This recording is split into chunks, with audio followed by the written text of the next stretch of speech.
안녕하십니까. 저는 이대 서울병원 헬스케어 시스템부 신경과 정장입니다. 제가 오늘 말씀드릴 내용은 우리 뇌의 안티에이징입니다. 우리가 여성으로서 무엇을 해야 될지에 대해서 말씀드리도록 하겠습니다. 우리가 뇌의 에이징 프로세스는 다음과 같은 과정을 통해서 겪게 됩니다. 첫 번째는 세레브로바스큘러 디지즈로서 스몰 베슬 디지즈나 마이크로 블리딩, 마이크로 인파크를 통해서 뇌의 혈관성 변화에 의한 에이징 프로세스를 겪게 되고, 퇴행성 변화로 의해서 아밀로이드가 쌓이거나 타우의 변성이 생기거나 시누클레인이 쌓이면서 퇴행성 변화를 겪게 되고, 이러한 두 가지 변화에 의해서 인플라메이션이 쌓이거나 옥시다티브 스트레스가 쌓이면서 뉴로케미칼 변성이 일어나서 에이징 프로세스를 겪게 됩니다. 이러한 변화는 남성과 여성에서 공히 겪게 되나 왜 여성이 더 특별히 치매를 더 많이 겪게 될까요? 이것은 첫 번째는 여성이 남성보다 더 오래 살기 때문입니다. 두 번째는 에스트로겐이라고 하는 뇌를 프로텍션하는 호르몬이 여성에게서는 나딜이라고 하는 바닥으로 떨어지게 되는 메노포즈를 겪게 되는 거고, 그렇기 때문에 이 두 가지 프로세스에 의해서 여성이 남성보다 2배 가까이 치매를 겪게 되기 때문입니다. 치매는 다음과 같은 여러 가지 modifiable risk factor가 있습니다. 가장 중요한 게 히어링 로스가 이제 대략적으로 한 8%의 위험도를 갖고 있고, 에듀케이션 레벨이 낮을수록 치매가 더 많이 생기고, 스모킹이라든지 디프레션, 소셜 아이솔레이션이 있을 때 치매가 더 많이 생기고, 트라우마틱 브레인 인저리가 있다든지 하이퍼텐션이 조절이 안 됐을 경우 피지컬 액티비티가 낮을수록 PM2.24 같은 에어 폴루션이 있다든지, 매주 21 유닛 이상의 알코올 인테이크가 있다든지, 오베시티가 있다든지, 다이아베티스가 조절이 안 됐을 경우에 치매가 더 많이 생기는 것으로 되어 있고, 이것 외에도 우리가 알지 못하는 unknown risk factor 등이 있습니다. 이러한 것들 중에서 우리가 세레브로 마스큘라 디지즈들을 철저하게 조절할 경우에는 뉴럴 리저브들을 이제 올려서 치매를 예방할 수가 있습니다. 이러한 내용에 대해서 말씀을 드리면, 이 중에서 여성들은 남성들에 비해서 세레브로 마스큘라 디지즈에 대해서 조금 더 vulnerable한 것으로 되어 있습니다. 첫 번째가 마이크로 인파크라든지 화이트 매터 리전, 그리고 이스케믹 리전이 조금 더 많이 생기는 세레브럴 아테리오 스클레로시스가 조금 더 많이 생기고, 이런 것에 의해서 마이크로 스트로크가 더 많이 생겨서 모비디티가 올라가거나 몰탈리티가 더 많이 생겨서 어떤 세레브럴 바스큘라 디지즈에 의한 바스큘라 디멘시아가 조금 더 많이 생기는 것으로 되어 있습니다. 그 중에 첫 번째로 하이퍼텐션에 대해서 보면, 우리가 하이퍼텐션은 두 가지 차이점이 있습니다. 첫 번째는 미들라이프에서는 하이 BP가 오히려 레일 라이프에서 디멘시아를 유발할 수 있게 되고, 레일 라이프에서는 오히려 로우 BP가 디멘시아를 더 많이 일으킬 수 있는 것으로 되어 있습니다.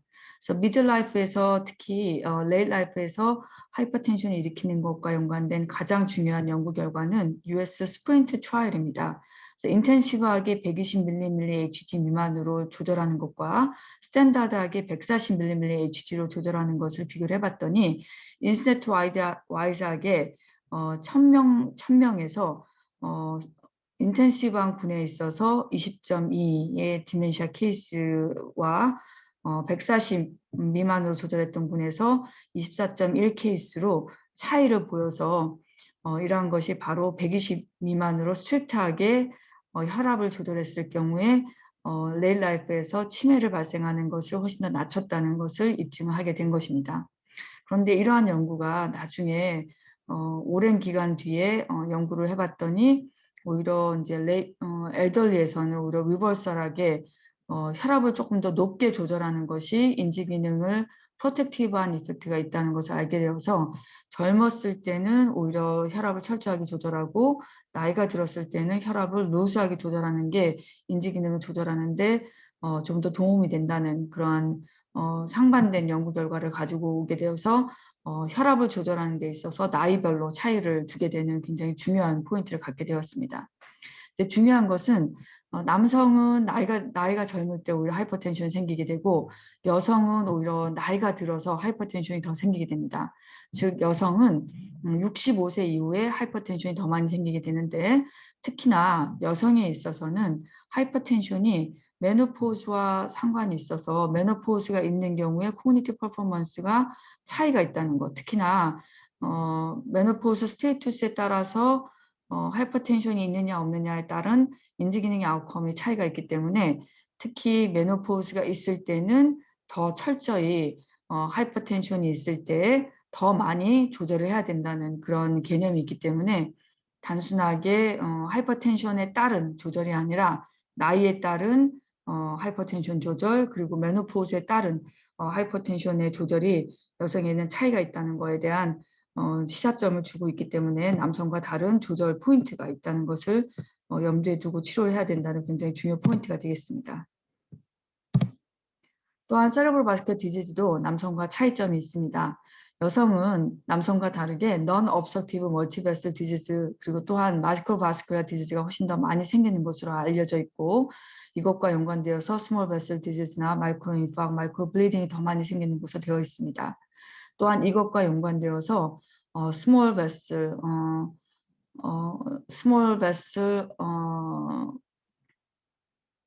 microinfarct에 의한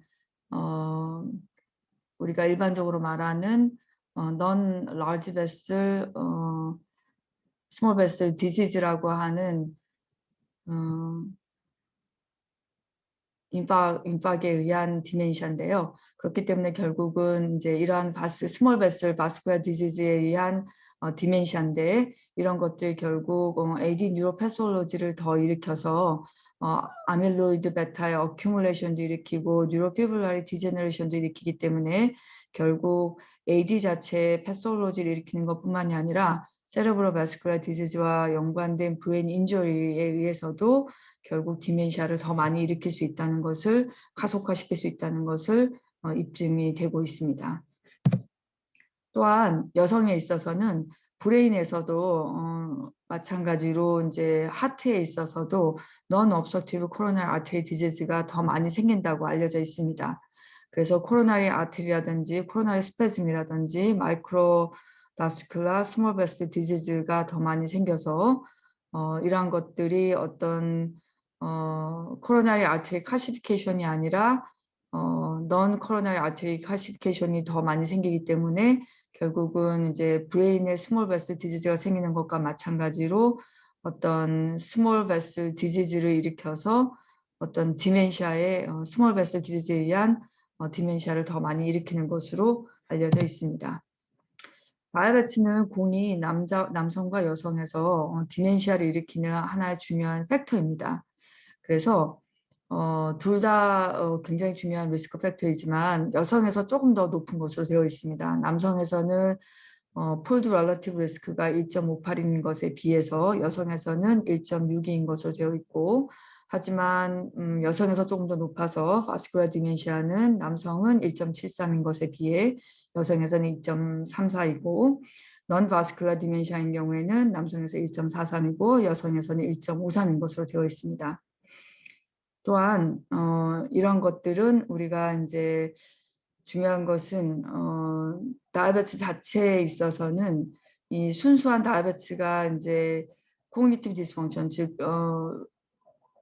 어떤 그 바스큘라 디멘시아나 넌 바스큘라 디멘시아를 다 일으키지만 중요한 것은 하이포글라세믹 이벤트가 있을 때 더 디멘시아를 일으킬 수가 있기 때문에 우리가 다이아베티스가 있을 때는 순수하게 다이아베티스를 잘 조절하는 것이 문제가 아니라 하이포글라세믹 이벤트, 하이퍼글라세미아보다는 하이포글라세믹 이벤트가 생기지 않도록 조절하는 것이 더 중요하겠다라고 말씀드릴 수 있습니다. 또 하나 중요한 포인트는 아까 제가 서두에서 말씀드렸듯이 에스트로겐의 이펙트입니다. 여러 선생님들께서 잘 알고 계시겠지만 남성들은 테스토스테론이 사망할 때까지 대략적으로 전체 남성의 성인에 있어서 70%의 남성들이 테스토스테론이 사망하기 직전까지 일정 부분 분비가 되고 있습니다. 하지만 여성들은 에스트로겐이 대략적으로 50대 중반의 대부분의 여성에 있어서 에스트로겐이 나디르까지 떨어지는 메노포즈를 겪게 됩니다. 근데 중요한 것은 이 에스트로겐이 굉장히 중요한 브레인 프로텍티브한 호르몬입니다. 이 에스트로겐은 브레인에 가게 되면 셀 프롤리퍼레이션과 디퍼런시에이션을 담당하고 특히나 뉴런의 서바이벌과 스냅토제네시스를 담당하고 이 에스트로겐 자체에 의해서 덴드라이틱 스파인의 덴시티를 증가시키고 특히나 우리가 기억력에 굉장히 중요한 역할을 담당해서 히포캠퍼스의 스트럭처과 펑션에 인플루언스를 줘서 러닝, 메모리의 러닝에 굉장히 임프루먼트에 중요한 역할을 주게 되는 것입니다. 또한 아밀로이드, 우리가 알츠하이머 병의 굉장히 중요한 병리 소견인 아밀로이드의 베타가 생성이 됐을 때 이 아밀로이드 베타에 의해서 생기는 여러 가지 톡시시티에 대해서 저항할 수 있는 그런 중요한 뉴럴 프로텍티브한 이펙트를 주게 됩니다. 여기에는 이제 신경세포 자체가 스스로 저항할 수 있는 안티 아포프토틱 이펙트도 있고 또한 어떤 신경세포가 손상을 받았을 때 분비되는 여러 가지 옥서티브 이펙트에 대한 저항성도 주고 인플라메이션에 대해서 스스로 프로텍티브 할 수 있는 그러한 영향도 스스로 이 에스트로겐에서 주기 때문에 아밀로이드에 대한 여러 가지 톡시시티에서부터 저항할 수 있는 능력을 주는 것으로 애니멀 스터디에서 다 보고가 되고 있습니다.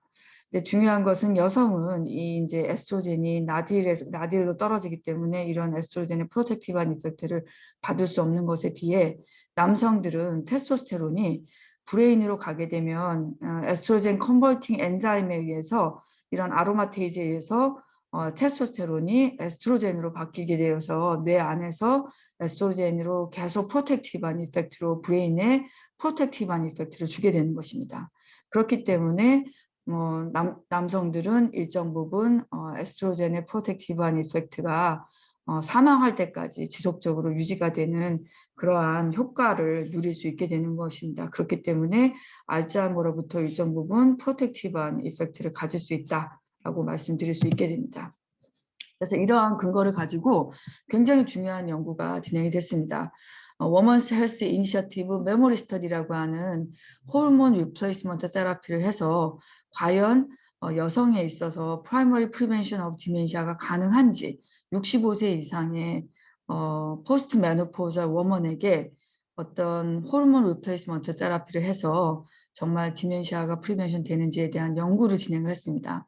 근데 안타까운 것이 이제 에이지를 보면 아시겠지만 굉장히 이제 딜레이하게 적어도 메노포즈가 오고 적어도 10년에서 15년 이상이 지난 여성들에게 대상으로 임상시험 연구를 진행을 했기 때문에 굉장히 타겟 테라피가 잘못됐다는 걸 알 수가 있습니다.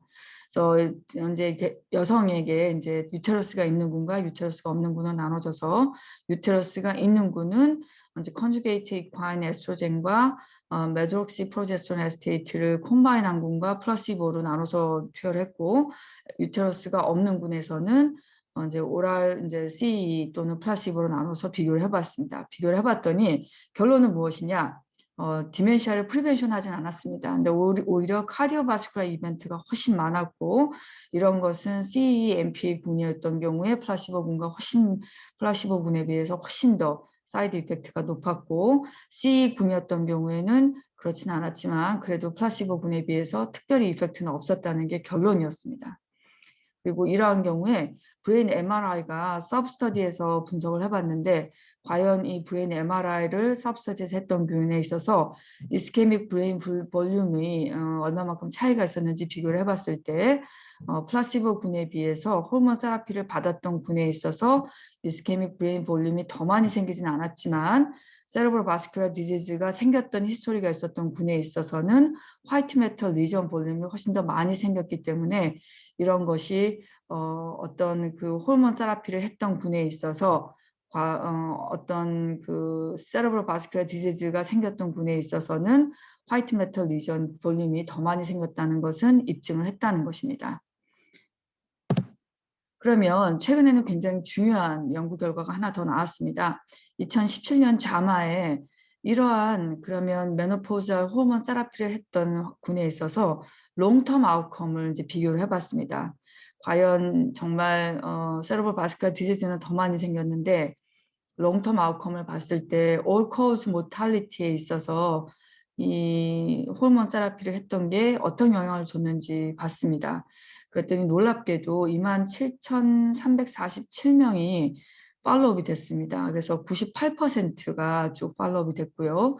18년 동안 팔로우업이 됐습니다. 그중에 7,487명의 데스가 발생했고 놀라운 것은 플라시보 그룹이 27.6%의 모탈리티가 있었고 27.1%가 모탈리티가 호르몬 그룹에서 있었다고 합니다. 그래서 그냥 all cause mortality만 보면 플라시보 군에 비해서 호르몬 테라피 군이 약간 낮은 걸 알 수가 있었고 또 이제 호르몬 치료군을 서브 아날리시스를 해봤더니 C 플러스 MPA 군이 C 얼론 군, 또 플라시보 군에 비해서 C 얼론 군이 스태티스티컬하게 의미가 있을 정도로 C 군 얼론이 조금 의미가 있게 all cause mortality에 있어서 페이버하는 아웃컴을 보여줬다는 것입니다.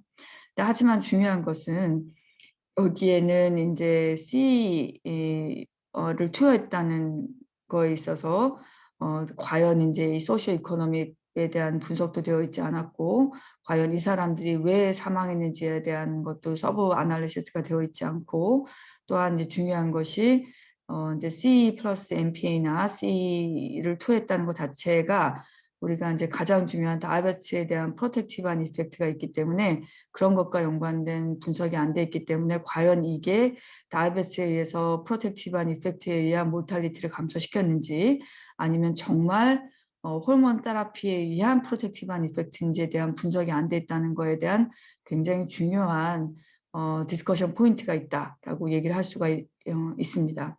하지만 이 자체만으로도 굉장히 중요한 호르몬 리플레이스먼트가 여성에게 굉장히 중요한 이펙트를 줄 수 있다는 것을 시사하기 때문에 다른 포인트로 좀 더 얼리 스테이지에 있어서 여성에게 호르몬 리플레이스먼트 테라피의 새로운 클리니컬 트라이얼이 필요하다는 것을 시사하는 굉장히 중요한 서브 아날리시스라고 할 수가 있겠습니다. 그래서 여성은 굉장히 중요한 에스트로겐 밸런스가 필요하다. 또한 이걸 통해서 시스테믹 인플라메이션에 대한 새로운 개념이 필요하고 마이크로바스큘라 디지즈 디스펑션에 대한 남성과 다른 라소스태틱 디소더에 대한 트리트먼트가 필요하고 그리고 인액티비티, 프롤롱드 임모빌라이제이션 그리고 롱제비티가 훨씬 더 길기 때문에 남성과 다른 개념의 트리트먼트가 필요하다는 것에 대한 굉장히 중요한 포인트가 제시가 되고 있다는 것입니다. 또한 우리가 AD, 아까 말씀드렸던 것처럼 AD를 진단하는 개념이 굉장히 달라지고 있습니다.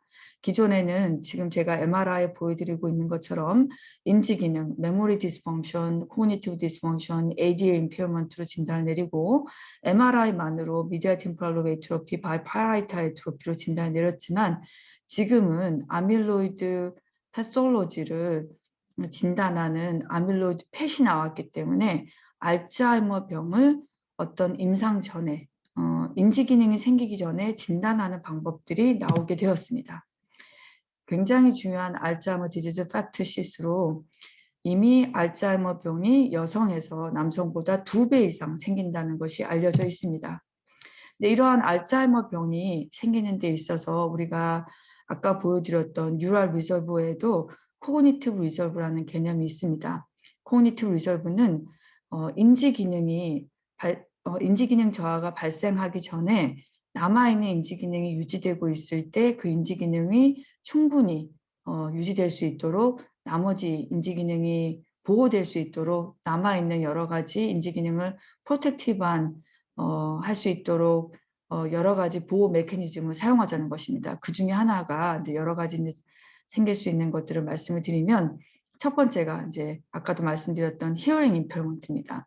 그래서 놀랍게도 히어링이 10데시벨이 떨어질수록 인지 기능의 relative risk of dementia가 약 1.3배 정도 어드 레이셔가 올라가는 것으로 되어 있고 히어링 로스가 2.5데시벨 미만이 히어링 로스가 생기면 relative risk의 디멘시아가 1.9배가 올라가는 것으로 되어 있습니다. 이것은 왜 그러냐면 놀랍게도 우리가 비전 로스, 그러니까 양쪽 눈이 보이지 않아도 치매가 발생할 수 있는 위험도는 올라가지 않습니다. 그 이유는 우리가 비전 패스웨이는 눈에서부터 오시피탈 로까지 가는 패스웨이가 길지만 스트릭트하게 딱 정해져 있습니다. 그에 반해서 우리가 히어링 패스웨이, 포놀로직 룹은 굉장히 광범위하게 양쪽의 템포럴 롭에서부터 전체적으로 네트워크가 굉장히 광범위한 네트워크를 이루고 있기 때문에 만약에 이러한 오디토리 포놀로직 룹이 어떤 장애가 생기게 되면 전체적인 브레인의 패스웨이에 장애가 생겨서 여러 가지 펑셔널 스터디를 통해서 보면 오디오메트리 스터디를 통해서 보면 히어링 임페어먼트가 생겼을 때 굉장히 광범위한 템포럴 롭의 히포캠퍼스와 엔토라이널 코텍스에 굉장히 스티프한 볼륨 로스가 생기는 것이 입증이 되어 있기 때문에 이러한 히어링 임페어먼트가 뇌 기능에 굉장히 광범위한 영향을 주기 때문이라는 것을 알려져 있기 때문에 우리가 히어링 임페어먼트가 굉장히 중요한 뇌의 위험한 디멘시아 리스크 팩터라는 것을 알 수가 있는 것입니다. 두 번째는 알코올입니다. 그래서 프렌치 5-year longitudinal 스터디를 보면 알코올 유즈 디스오더가 굉장히 중요한 디멘시아 리스크인데 이러한 것은 공이 남성과 여성에서 세퍼레이트하게 렐러티브 리스크인데 중요한 것은 약간 이제 아까 말씀드렸던 다이아베티스하고 다르게 남성이 조금 더 리스크가 높습니다. 남성이 3.4이고 여성이 오히려 3.3이고 네, 중요한 것은 J-shaped 커브이기 때문에 오히려 만약에 이제 21 유닛 이상을 마시게 되면 오히려 이제 치매 위험도가 올라가게 된다는 것이고 만약에 이제 14 유닛 이상을 마시게 되면 right-sided 히포캠팔 아트로피가 아주 에비던트하게 브레인에서 아트로피가 진행되기 때문에 적절하게 보통 한 4에서 5 유닛 정도의 알코올 인테이크는 치매를 일정 부분 좀 예방하는 것으로 얘기를 하고 그 사이에서는 사람마다 좀 차이가 있고 20일 이상을 마실 경우에는 굉장히 치매의 위험도를 올리게 된다라고 그렇게 생각을 하시면 되겠습니다. 또 오베시티도 굉장히 이제 컨트로버셜한 이펙트가 있습니다. 그래서 제가 여기에는 적진 않았지만 최근 저희가 이화여자 대학교에서 쿠레도스라고 하는 한국의 이제 노인성 치매 코호트 데이터를 조사를 했더니 경도 인지 장애 환자를 대상으로 한 3,000명의 데이터를 조사를 했더니 같은 이제 경도 인지 장애 환자여도 BMI 군이 아주 그러니까 28 이상의 BMI 군과 24 군과 그 미만인 군을 비교를 했더니 오히려 BMI 군이 낮은 군보다 BMI 군이 정상인 군과 높은 군을 비교했을 때 오히려 BMI 군이 높은 군이 오히려 인지 기능이 약간 좀 좋은 것으로 나왔었습니다. 그런데 외국 데이터에서는 아주 오베시티가 높은 군, BMI가 30 이상인 군이 BMI 군이 정상인 군과 비교했을 때에 비해서 오히려 인지 기능이 낮고 또한 레이트 라이프 디멘시아의 리스크가 높았다라고 보고를 하고 있어서 외국에서는 오히려 BMI가 높은 군이 오히려 디멘시아, 레이트 라이프 디멘시아의 리스크가 높았다라고 되어 있기 때문에 외국에서는 BMI가 아주 시비한 오베시티인 군에서는 그러니까 레이트 라이프 디멘시아의 리스크가 되는 것이고 하지만 오버웨이트는 아니라는 것입니다. 그렇기 때문에 외국에서는 아주 심한 오베시티인 경우에는 위험하다는 것이고 하지만 오버웨이트인 경우에는 그렇지 않기 때문에 적절한 몸무게를 유지하는 것이 외국에서는 중요하고 우리나라에서도 역시 마찬가지로 몸무게가 떨어지는 것보다 적절한 몸무게를 유지하는 것이 인지기능 유지하는 데 있어서 굉장히 중요한 치매를 예방하는 중요한 포인트라고 할 수가 있겠습니다. 다음으로 또 중요한 것이 우울증입니다. 우울증은 아주 중요한 치매를 일으키는 위험 인자입니다. 그래서 여러 연구 결과를 보면 거의 대부분의 연구에 있어서 렐러티브 리스크가 거의 한 2에서 2.5 정도의 사이즈를 갖고 있는 굉장히 중요한 리스크 팩터로서 모든 연구에 있어서 공이 중요한 위험 인자로서 나타나고 있습니다. 특히 오스트레일리아 롱지튜디널 알츠하이머 디지즈 뉴로 이미징 팩터에서 보면 우리나라에서 하나 잘못 보고된 정도가 있는데 이제 롱텀하게 안티디프레센트를 사용했을 때 오히려 치매를 일으켰다는 그런 신문 보고가 있었습니다. 그 보고가 있었습니다. 하지만 이것은 오히려 이제 우울증이 이제 치매 전 단계로 나타나는 경우가 있었기 때문에 그런 서브 분석이 잘못돼서 뉴스로 보고된 적이 있었지만 실제로는 우울증이 이제 일정 부분 있을 때 빨리 우울증을 치료를 해서 치매를 예방하는 효과도 있고 또 이제 슈도 디멘시아가 이제 있는 경우도 있기 때문에 항상 우울증하고 치매는 감별을 해야 되는 거고 치매 전조 증상으로 우울증이 나타나는 경우도 있기 때문에 우울증이 있을 때는 꼭 약물 치료를 전제 조건으로 해야 되는 것이 우리의 이제 중요한 포인트라고 말씀을 드릴 수가 있겠습니다.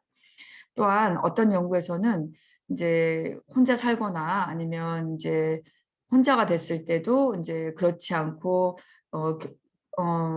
결혼해서 살거나 아니면 재혼을 했을 때랑 비교했을 때에 비해서 이런 경우에 훨씬 더 이제 레일 라이프에서 치매가 발생하는 것도 더 나타나고 있기 때문에 우리가 우울증 자체가 더 위험한 치매 리스크 팩터라고 생각을 하시면 좋을 것 같고 또한 일정 부분 일주일에 한 번 이상 소셜 컨택을 가지고 있는 게 레일 라이프 코그니티브 펑션을 유지하는 데 있어서 굉장히 중요한 팩터이고 또한 소셜 컨택을 유지하는 게 이제 15년 동안 팔로우를 했을 때 그렇지 못한 분에 비해서 디멘시아 리스크를 낮추는 데 있어서 굉장히 중요한 프로텍티브 팩터다라는 연구 결과도 있기 때문에 우리가 소셜 컨택을 유지하는 게 치매를 예방하는 데 굉장히 중요한 팩터다라고 생각을 하시는 게 굉장히 중요하겠습니다.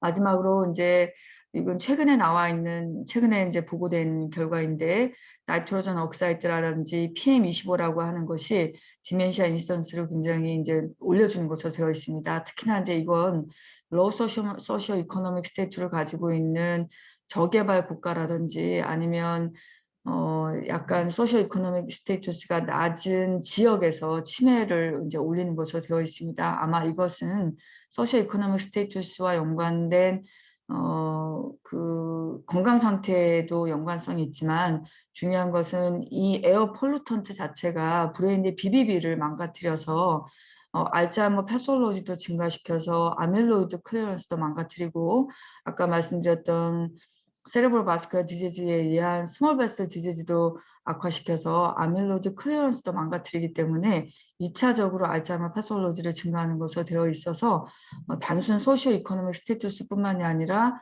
2차적인 아밀로이드 패솔로지도 악화시키는 것으로 되어 있어서 알츠하이머 패솔로지 자체를 악화시키는 것으로 나타나서 실제적으로 연관성이 있는 것으로 알려져 있습니다. 또한 마지막으로 아포E4도 굉장히 중요한 역할을 담당을 하고 있습니다. 아포E4는 우리가 콜레스테롤 캐리어입니다. 그래서 아스트로사이트에서 뉴런으로 콜레스테롤 트랜스포트를 담당을 하고 있는데 이건 폴리모픽 엔코디 담당하는 것으로서 아포이 엡실론 2와 3과 4로 이제 구성이 되어 있습니다. 아포이 엡실론 4는 이제 이 중에서 아포이 엡실론 4가 중요한 리스크 팩터인데요. 특히나 이제 알츠하이머 병을 대략 한 3배 정도 이제 증가시키고 카디오바스쿨라 디지즈도 한 40% 정도 증가시키는 거 되어 있습니다. 우리가 이제 특히나 이제 호모자이고트로서 아포이4를 쌍으로 가지고 있을 때는 대략적으로 알츠하이머 병을 한 12배에서 한 17배 정도 증가시키는 것으로 되어 있고 특히 세날 플라그의 덴시티라든지 아밀로이드 버든을 증가시키는 것으로 되어 있습니다.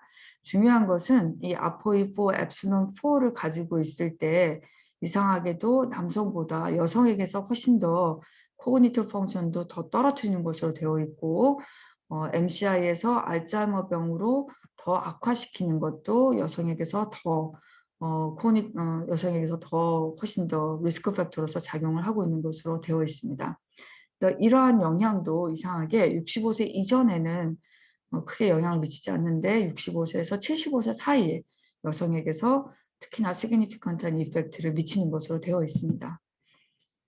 중요한 것은 우리가 이제 우리의 아이를 보거나 여성들에서 보면 여성들이 벌발 메모리가 남성보다 훨씬 더 좋은 것을 저희가 느낄 수 있습니다. 그래서 베이스라인의 코그니티브 펑션을 이제 롱지튜디널하게 이제 스터디를 한 것을 자마 네트워크에서 최근 2020년도에 보고를 했습니다. 그래서 코그니티브 디클라인이 여성과 남성이 어떤 차이가 있는지 쭉 관찰을 해봤더니 26,000명의 남성과 여성을 쭉 비교를 해봤습니다. 그랬더니 놀랍게도 베이스라인 퍼포먼스에서 글로벌 코니션, executive function memory가 여성에서 남성보다 훨씬 더 좋았다는 겁니다. 그런데 쭉 관찰해봤더니 훨씬 더 코그니티브 디클라인이 남성보다 여성이 더 빨리 떨어졌다는 겁니다. 그래서 여기서 얘기하는 것은 코그니티브 리저브가 훨씬 더 컸는데 디클라인은 남성보다 여성이 더 컸다. 왜 그런지 거기에 대해서 우리가 앞으로 더 노력을 해서 확인을 해봐야 된다는 것이다. 이제 여기 안에 이제 저희가 말씀드리고자 하는 것은 뭔가 코그니티브 리저브는 베이스라인이 여성이 더 크지만 뉴럴 리저브를 우리가 가지지 못하는 여러 가지 원인이 있는데 그 안에 아포이도 영향을 미칠 수가 있고 가장 중요한 것은 에스트로겐과 연관된 팩터, 그다음에 마이크로바스큘라과 연관된 팩터 그런 여러 가지가 우리가 있을 수 있기 때문에 우리가 알고 있는 여러 가지 치매를 예방할 수 있는 그런 동의 히어링 임페어먼트, 트라우마틱 브레인 인저리, 그리고 하이퍼텐션과 연관된 우리가 약을 사용하는 방법, 알코올과 연관된 방법, 오베시티, 스모킹, 디프레션, 소셜 아이솔레이션, 피지컬 인액티비티, 다이어베티스와 연관된 약물 치료 이런 것들을 우리가 다르게 생각해야 되고 그리고 공이 우리가 아포이와 연관된 제노타입과 연관된 것을 체크하는 것과 그리고 현재 우리가 사용하고 있지 않지만 50대의 HRT를 조금 더 적극적으로 해야 되는 것과 연관된 조금 클리니컬 트라이얼을 조금 더 적극적으로 한다든지 만약에 클리니컬 트라이얼을 할 수 없다 그러면 지금이라도 적극적으로 50대에 HRT를 시작하는 것에 대한 것에 대해서 적극적으로 고민을 하고 시작해야 되는 것을 해야 되지 않을까라는 것에 대해서 강조하면서 제 전달을 마무리하도록 하겠습니다. 네, 이상으로 마치겠습니다. 감사합니다.